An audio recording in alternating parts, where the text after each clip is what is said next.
we have another veteran to go over here. And this is one of our typical vets we've had the last couple of years.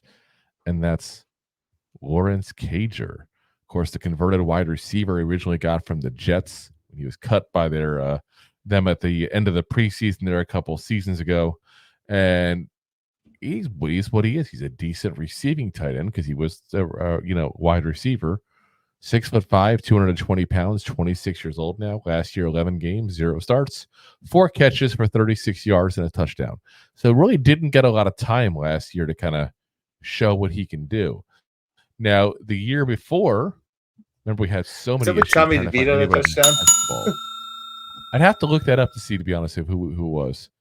But yeah, the year before with us, he had 13 catches, 118 yards, and a touchdown. So he's never lit it up. Let's be very frank in that. He's got 189 career yards. But he's shown some promise as a receiver. But I think what he did last year with us is probably where he needs to be.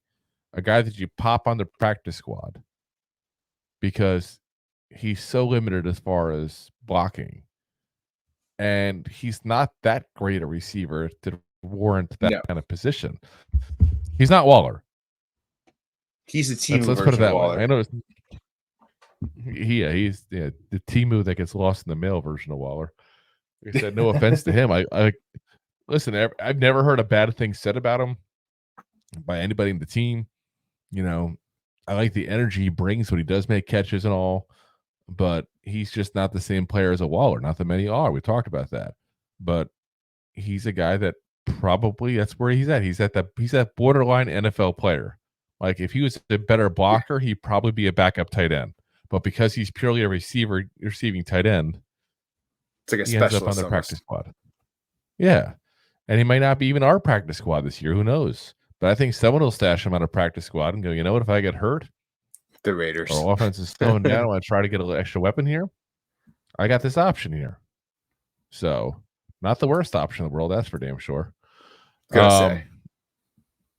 Yeah, you can do a whole lot worse. Thanks for listening to Two Giant Goofballs, a New York Giants podcast. We appreciate your support. Thanks so much.